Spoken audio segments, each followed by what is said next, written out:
Tengan muy buenos días. En esta ocasión vamos a hablar sobre los principios, propuestas metodológicas, estrategia lúdica y evaluación para la etapa de la educación inicial. En primer lugar vamos a hablar sobre lo que es la estrategia metodológica para el nivel inicial. Y dice que dentro de las estrategias que como docentes del nivel inicial debemos implementar se encuentran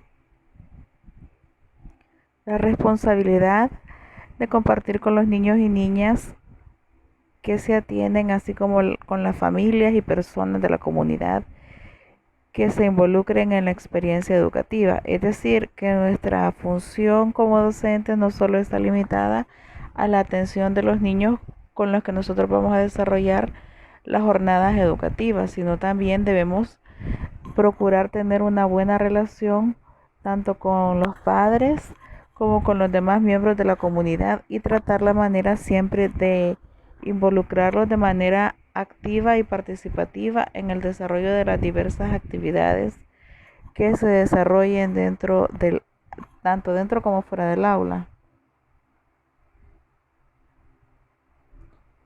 Asimismo, dice que las educadoras y educadores debemos organizar los propósitos, estrategias y actividades que permitan conocer los saberes, las experiencias, las consecuciones y emociones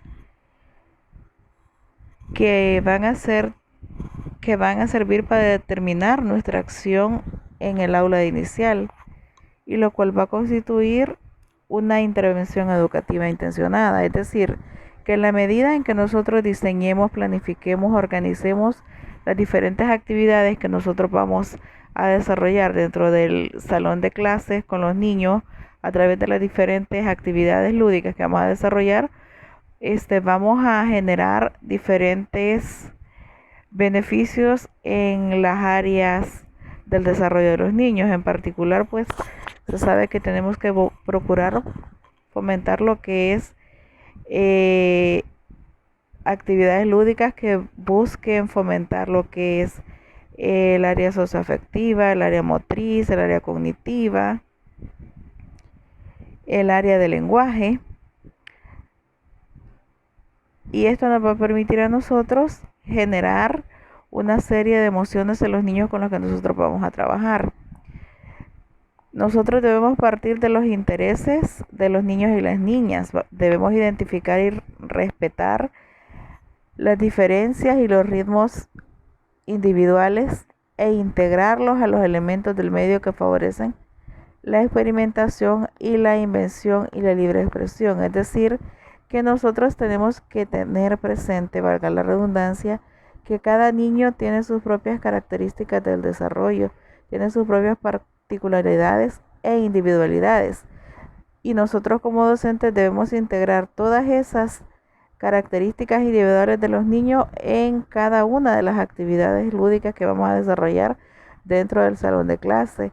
Por ello debemos de planificar, y para poder planificar nosotros tenemos que tomar en cuenta lo que es el programa de parvularia. Ahí se nos sugiere una serie de estrategias o de situaciones de aprendizaje a desarrollar, pero el éxito de esas situaciones de aprendizaje depende mucho de las diferentes estrategias que yo como docente voy a diseñar para lograr aprendizajes significativos en las niñas y niños con los que voy a trabajar. Debemos también tener presente que compartir con los niños y las niñas que se atienden, así como con las familias y las personas de la comunidad, es algo que involucra una experiencia educativa. ¿Por qué? Por ejemplo, cuando vamos a desarrollar jornadas de mañanitas recreativas, no solamente debemos diseñar actividades lúdicas para los niños. En estas mismas actividades podemos desarrollar una macrogimnasia, una patrogimnasia, actividades donde se involucren tanto las madres, padres o referentes familiares con los niños. Podemos desarrollar un circuito motor en el cual también se puedan involucrar los padres madres o referentes familiares de los niños e incluso demás personas de la comunidad. Entonces, esas actividades que nosotros vamos a realizar, siempre debemos estar buscando que no solamente vayan dirigidas a los aprendizajes de los niños, sino también a generar experiencias educativas que involucren a todas las personas que forman parte del medio donde el niño o la niña se desarrolla.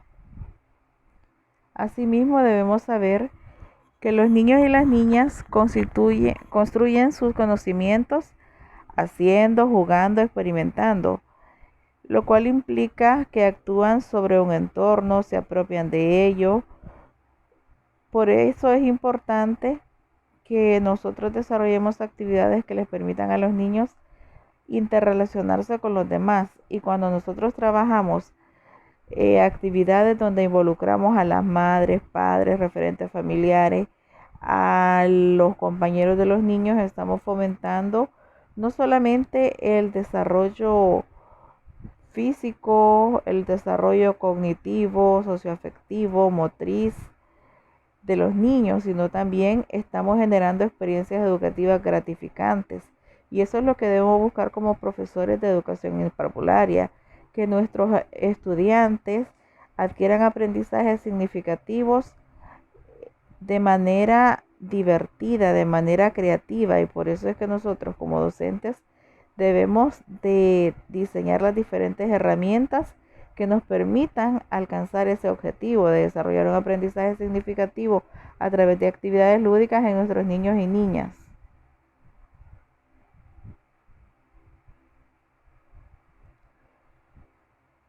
Como educadores y educadoras debemos organizar los propósitos, estrategias y actividades, aportar sus saberes, experiencias, consecuciones y emociones que solamente van a determinar su acción en el nivel inicial, lo cual constituye una intervención intencionada. Es decir, que si bien es cierto nosotros vamos a desarrollar actividades lúdicas, debemos buscar que esas actividades lúdicas sean intencionadas. Por ejemplo, si yo quiero que los niños de educación inicial aprendan las figuras geométricas, ¿qué voy a hacer? Tengo que diseñar una estrategia que me permita a mí intencionar el conocimiento de las figuras geométricas, pero que esa intención sea dirigida a través de una actividad lúdica. Por ejemplo, esa actividad lúdica puede ser formar equipos a través de un dado, a ese dado colocarle figuras geométricas que son las que vamos a enseñarles al nivel de inicial. Círculo, cuadrado, rectángulo, triángulo, son las 4 figuras se les presentan a los niños de educación inicial y parvularia. Entonces, esas figuras serían las que se colocarían en el dado. Y a través de una actividad lúdica, por ejemplo, formando equipos, haciendo que cada equipo represente una figura geométrica, hacemos que quienes están participando en la actividad lancen el dado, quien lanza el dado y le cae, por ejemplo, el círculo, ese niño tiene que saltar hacia la figura geométrica del círculo, y así sucesivamente lo van pasando todos hasta que le toque la figura geométrica que corresponde, y así hasta culminar todo lo que es el trayecto de figuras geométricas que tenemos diseñadas. Entonces ahí estamos observando que a través de una actividad lúdica intencionada, que consiste en que los niños aprendan las figuras geométricas, nosotros estamos generando aprendizajes significativos, estamos generando una experiencia y estamos aportando saberes a esas niñas y niños a través de una actividad lúdica. Por eso es importante que nosotros siempre busquemos y organicemos las actividades que vamos a desarrollar con las niñas y los niños. También debemos partir de los intereses de los niños y las niñas, y debemos identificar y respetar las diferencias y ritmos individuales e integrar los elementos del medio que favorecen la experimentación, la intervención y la libre expresión. Como sabemos y lo mencionábamos anteriormente, ¿verdad? Cada niño tiene su propio ritmo de aprendizaje, tienen sus características del desarrollo, cómo se van evolucionando cada una de estas. Y no podemos exigir a un niño, por ejemplo, el niño que, como sabemos, cuando nosotros nacemos vamos por un proceso. Primero empezamos con movimientos sencillos, luego que empezamos a rodar, luego de rodar gateamos, luego de gatear empezamos a caminar y después que ya caminamos corremos. Entonces, asimismo debemos nosotros diseñar las diferentes actividades lúdicas que vamos a desarrollar dentro del aula. Tienen que ir acorde a las características del desarrollo de cada uno de esos niños con los que nosotros vamos a trabajar dentro del salón de clases. Y debemos integrar esas diferencias individuales que tiene cada uno de los niños con los que nosotros trabajamos a nuestro quehacer profesional y permitir que los niños aprendan a través de actividades lúdicas, pero de manera libre, no intencionada. Nosotros podemos diseñar una actividad, pero vamos a dejar que esa actividad vaya fluyendo poco a poco. Nosotros pasamos a ser, si bien es cierto, somos los educadores, pero somos educadores pasivos que fomentamos las situaciones de aprendizaje, pero son los niños quienes van construyendo su propio aprendizaje y quienes van descubriendo a través de las diferentes experiencias que nosotros promovemos en cada situación de aprendizaje. Y esa situación de aprendizaje siempre debe estar dirigida u orientada a actividades que generen interés en las niñas y los niños con los que vamos a trabajar. Como sabemos, los niños y las niñas construyen su conocimiento haciendo, jugando, experimentando. Esto implica actuar sobre su entorno, apropiarse de su entorno, apropiarse de ellos, conquistarlo, es un proceso de interrelación con los demás. Por ejemplo, observamos la ilustración que está aquí. En esta ilustración, esa maestra ha llamado la atención de los niños, ha conquistado su atención, está construyendo un aprendizaje con ellos a través de la lectura de un cuento y de la manera en como nosotros convirtamos una actividad tan sencilla como leer un cuento en algo llamativo para un niño, eso implicará dejar un aprendizaje significativo para él. Podemos transmitir nuestros conocimientos y hacer que estos conocimientos sean adquiridos por los niños de manera creativa, a través de cuentos, a través de una fábula, a través de actividades como adivinanzas, y un sinnúmero de actividades lúdicas que nosotros podemos desarrollar y que las hemos venido viendo a lo largo de las jornadas anteriores. Por ejemplo, trabajamos las técnicas de motricidad. Nosotros podemos llamar la atención con actividades motrices para los niños. Si nosotros a un niño lo ponemos a ensartar cuencas, si lo ponemos a insertar limpiapipas o palillos de diferentes colores en un cono de papel higiénico o en algún tubo, nosotros estamos conquistando la atención de ese niño, estamos involucrando nuestra actividad en el entorno de ellos. Entonces, como docente, por eso reitero la importancia de que siempre tenemos que buscar desarrollar situaciones de aprendizaje que transmitan aprendizajes significativos a los niños y sobre todo que esas actividades que vamos a desarrollar sean lúdicas y no tan metódicas ni tan monótonas y no solo consistan en colorear, en cortar, en pegar, que no sea tan metódica la metodología, valga la redundancia que vamos a utilizar, que no sea tan monótona ni tan cuadrada, sino que debemos de desarrollar estrategias metodológicas que le permitan al niño ser él el propio creador o partícipe de su proceso de enseñanza-aprendizaje.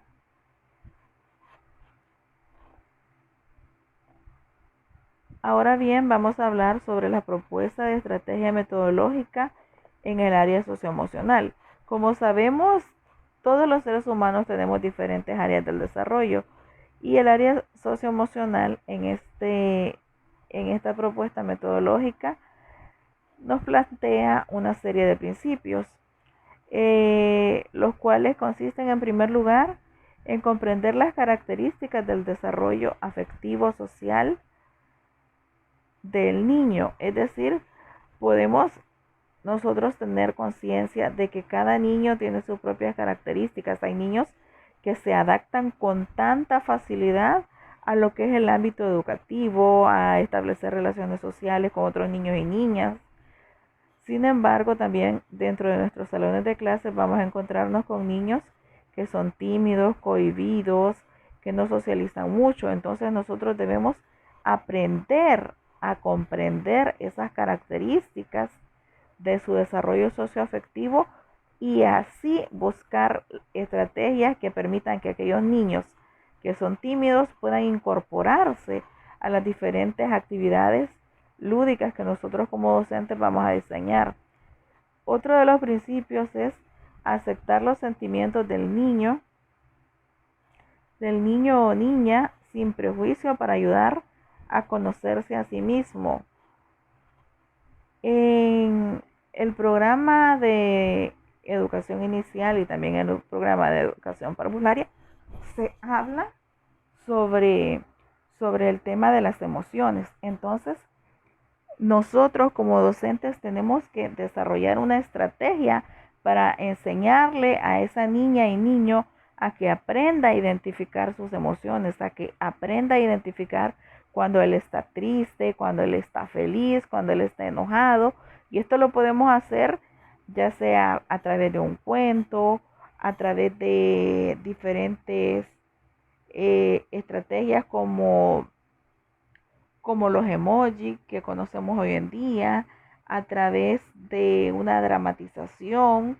En fin, hay un sinnúmero de estrategias que nos permiten a nosotros el enseñarles a esas niñas y niños con los que vamos a trabajar a que ellos aprendan a identificar sus emociones y sobre todo que aprendan a manejarlas. Otro de los principios consiste en estimular al niño o la niña para el logro de una mejor autonomía. Nosotros sabemos que hay niños que son independientes, que ellos hacen las actividades por sí solos. Si los ponemos a saltar, ellos pueden saltar sin necesidad de que nosotros les enseñemos, pero hay niños que necesitan la guía, la orientación de nosotros como docentes para enseñarles a que ellos pueden ser más independientes. Esto también debemos tener presente, que la autonomía es algo que el niño aprende no solamente en el aula, sino sobre todo en el hogar, porque si a los niños desde pequeños sus padres les enseñan que todo se los tienen que hacer ellos, entonces los niños no desarrollan autonomía. Por eso nosotros siempre tenemos de estar estrechamente relacionados y en constante comunicación con los padres para sensibilizarlos y concientizarlos sobre el hecho de que los niños hay ciertas actividades que deben irlas aprendiendo paulatinamente y eso les va a permitir a ellos desarrollar su propia autonomía y poder hacer las cosas por sí solos. Otro de los principios consiste en brindar oportunidad para que el niño escoja, decida, emita sus opiniones y proponga iniciativas. Desde pequeños nosotros debemos fomentar en los niños el que los niños elijan las preferencias de sabores, de olores, de colores. Entonces, por ejemplo, a la hora de pintar, nosotros como docentes a veces cometemos el error de querer que los niños utilicen exactamente el color que nosotros decimos, pero no nos ponemos a pensar en que los niños tienen su propia iniciativa y probablemente nosotros querramos que ellos hagan las cosas a nuestra manera. Y cuando nosotros pretendemos que los niños hagan las cosas a nuestra manera, los estamos cohibiendo, les estamos cortando su proceso de creatividad, su proceso de decisión y de dar sus opiniones y puntos de vista. ¿Se recuerdan del video de la niña que llegó por primera vez a la escuela y el maestro le dijo que iba a hacer una flor y la niña, ella la estaba haciendo a su modo, pero vino el maestro y le dijo que no, que las flores no eran así? Después vino y le dijo que iban a colorear la flor. ¿Y qué pasó? Que el maestro le dijo de qué color tenía que hacer la flor, pintar la flor, cuando la niña la quería pintar de amarilla y él la obligó a que la pintase de rojo. Entonces, ese es un claro ejemplo de que nosotros debemos de promover que los niños puedan tener la oportunidad de escoger, decidir, emitir su punto de vista y tener una iniciativa propia en el proceso de enseñanza-aprendizaje. Otro de los principios es utilizar sanciones de reciprocidad como resultado necesario de sancionar su conducta. Como sabemos, cuando hablamos de sanciones no se refiere a que le vamos a pegar a la niña o al niño, no, sino que se refiere que nosotros de manera asertiva vamos a enseñarle al niño el por qué no puede hacer ciertas cosas. Y eso está íntimamente relacionado con lo que es el hecho de que el niño aprenda a conocer sus propias emociones. Una vez usted, docente, le explica al niño por qué X conducta no está bien, entonces el niño reconoce su emoción y si bien es cierto al inicio puede sentirse frustrado, por ejemplo, si vamos a desarrollar una competencia, una actividad de competencia en el aula y de repente el niño no sigue las indicaciones, no sigue reglas o empieza a pelear con sus otros compañeritos, entonces yo, docente, vengo y le digo al niño o niña que esa conducta no es adecuada, que, es, que si él no respeta a sus compañeros, no sigue las reglas, entonces no va a poder continuar jugando. ¿Qué pasa? Que el niño en ese momento identifica en primer lugar su emoción de enojo o de frustración, pero reconoce esa emoción, aprende que no debe reproducir ese tipo de conductas y luego ya el niño es capaz de comprender y conocerse a sí mismo. Entonces, nosotros podemos enseñar a nuestros niños a desarrollar el área socioemocional a través de actividades lúdicas. Y estos principios que estamos abordando ahorita son de suma importancia para poder tener una herramienta metodológica para trabajar lo que es el área socioemocional. Otro de los principios consiste en limitar al mínimo la consecución, dando oportunidades para que el niño pueda realizar elecciones. Por ejemplo, nosotros podemos desarrollar dentro del salón de clase diferentes rincones. Entonces, no es necesario que nosotros de docentes, si vamos a trabajar un tema, le exijamos al niño que específicamente tenga que ir a un rincón. No, nosotros docentes, ¿qué vamos a hacer? Vamos a desarrollar diferentes espacios o rincones dentro del salón de clases, dependiendo de la situación de aprendizaje que vamos a desarrollar, y le vamos a permitir al niño o a la niña que sea él quien vaya a escoger el rincón o el espacio donde él quiere adquirir su proceso de enseñanza-aprendizaje. Si bien es cierto, nosotros vamos a realizar una planificación, una carta didáctica o metodológica, pero no significa que todo cuanto nosotros establezcamos en el papel tiene que estar grabado en piedra. No, hay situaciones en las que el niño o niña es libre de elegir qué actividades va a desarrollar él durante su proceso de enseñanza-aprendizaje. Otro de los principios consiste en apoyar al niño y la niña en sus posibilidades para que no se desanime. ¿Recuerdan el ejemplo anterior del niño que es tímido, que le cuesta involucrarse en las actividades, que no le gusta socializar con sus compañeros? Nuestro papel en este principio entra en el hecho de que Cuando el niño dice, yo no puedo correr, yo no puedo saltar, a mí no me gusta jugar con otros niños, nosotros tenemos que motivar a ese niño para que realice las actividades que vamos a establecer en nuestra carta didáctica. Por ejemplo, si la actividad nos indicaba a nosotros que los niños desarrollasen actividades motoras gruesas como saltar, correr, y si ese niño elige desarrollar la actividad y de repente ya no está motivado, nosotros tenemos que motivar a ese niño para que él continúe dándole palabras de aliento, diciéndole tú puedes, bravo, lo hiciste muy bien. Entonces, en una actividad tan sencilla como correr, vemos nosotros que aquellos niños que no tienen esa habilidad de sociabilizar tanto como el resto de los niños con los que trabajamos, se hace necesario que nosotros docentes nos convirtamos en agentes motivadores para esos niños que todavía no han desarrollado bien lo que es su esfera social. También debemos promover o favorecer la participación para la construcción y aceptación de normas que regulan el funcionamiento del grupo.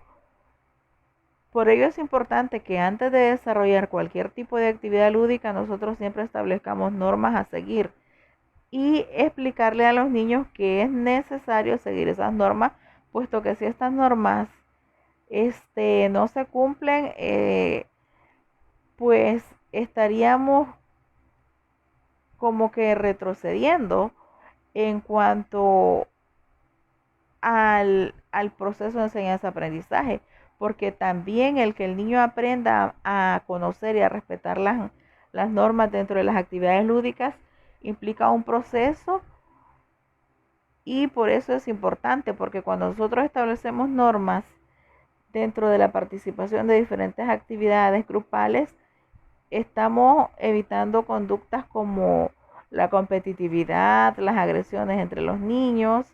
Entonces es importante que nosotros siempre de manera creativa, a través de juegos, establezcamos con los niños reglas o se las demos a conocer de manera divertida y no tanto impositiva. Otro de los principios es comprender las características del desarrollo afectivo social del niño y la niña.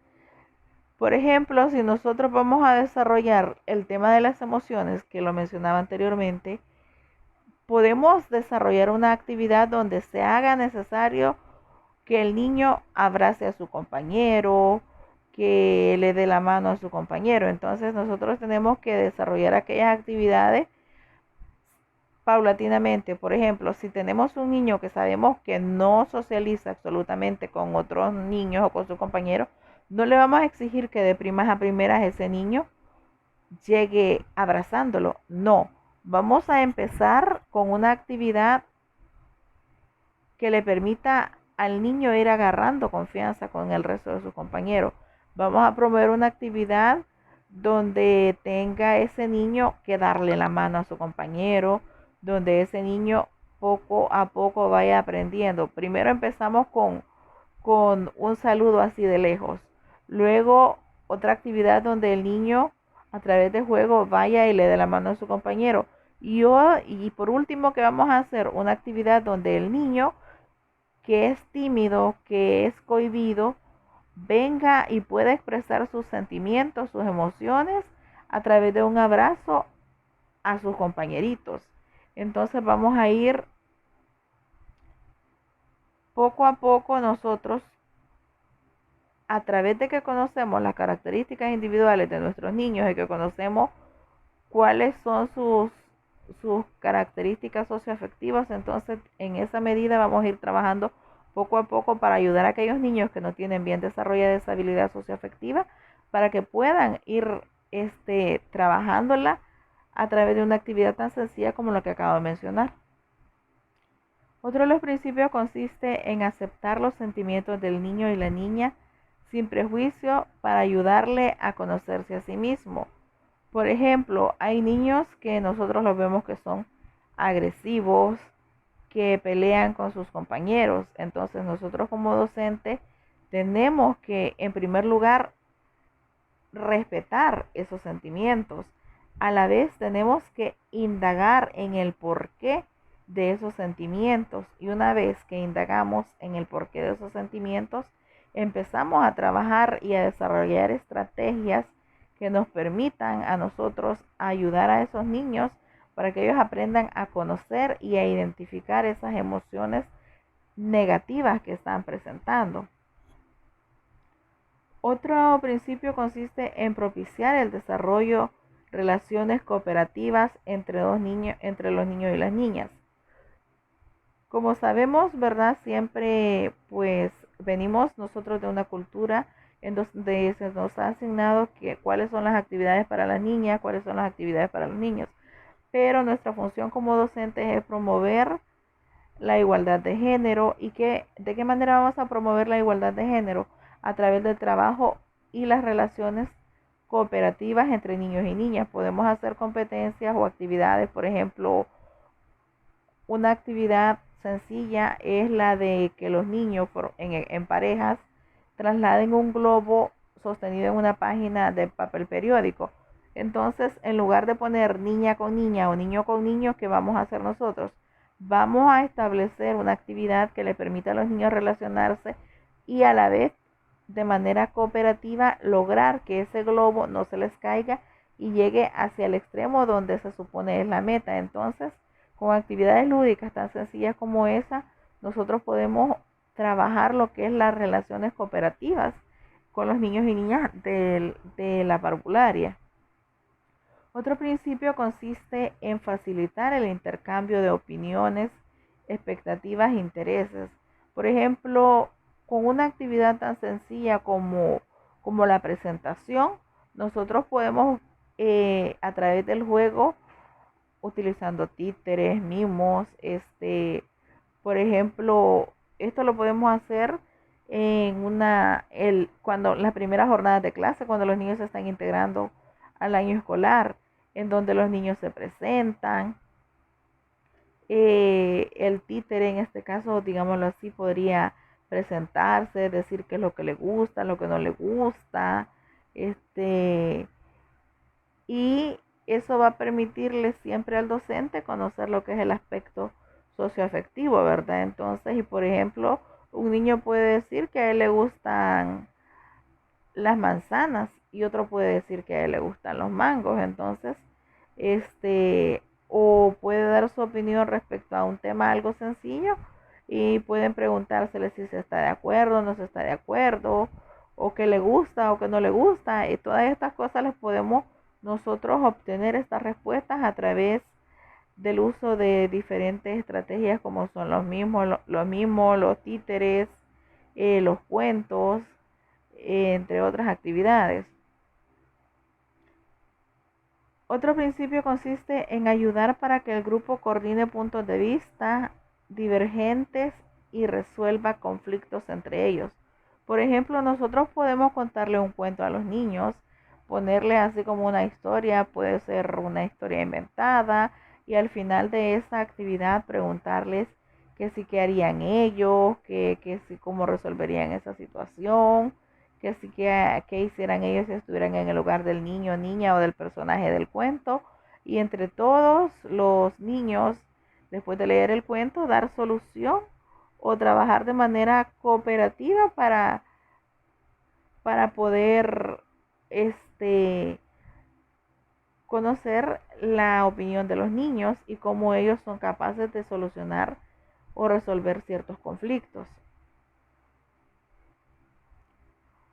Otro de los principios consiste en promover el conocimiento y significado social de los comportamientos, normas y valores básicos de la comunidad. Cuando nosotros conocemos a las comunidades con las que nosotros trabajamos, eso nos permite también conocer el por qué la niña o el niño presenta ciertas conductas o comportamientos. Entonces, en la manera en que nosotros conocemos a la comunidad, trabajamos con la comunidad, aprendemos a identificar las normas establecidas en la comunidad, también vamos a conocer por qué el comportamiento de nuestros niños y niñas dentro de los salones de clase. Vamos a conocer cuáles son sus valores, cuáles son sus principios, los cuales deben haber sido fomentados en su familia. Y cuando nosotros promovemos el conocimiento, tanto de la familia como de la comunidad, entonces podemos tener una visión más clara de con quiénes vamos a trabajar para favorecer el proceso de enseñanza-aprendizaje de nuestros niños y niños. Otro de los principios es favorecer el conocimiento respecto de diferentes modalidades culturales que interactúan en la comunidad. Como nosotros sabemos, cada comunidad tiene sus propias características. En la medida en que nosotros conocemos las características de la comunidad y desarrollamos diferentes actividades como festivales culturales, mañanitas recreativas, festivales gastronómicos, entre otras actividades culturales, entonces nosotros vamos a poder involucrar a todos los miembros de la comunidad y a todas las familias de las niñas y los niños de nuestros grupos de parvularia. Y así, en la medida en que nosotros conozcamos a las comunidades, también vamos a desarrollar o vamos a decidir qué actividades podemos realizar a lo largo del año lectivo con la comunidad en coordinación siempre con el centro escolar, ¿verdad? Otro principio consiste en actuar de manera coherente con las normas, pautas y valores que se pretende transmitir, teniendo en cuenta que la educación es también modelo de identificación muy importante en la edad de 3 a 5 años. Es decir, que nosotros debemos establecer pautas y comportamientos tanto frente a los niños como a las familias y a la comunidad en general, pues de la manera en que nosotros actuemos, desarrollamos nuestra jornada educativa con los niños, que transmitamos valores, entonces vamos a lograr convertirnos en un modelo importante para las niñas y los niños.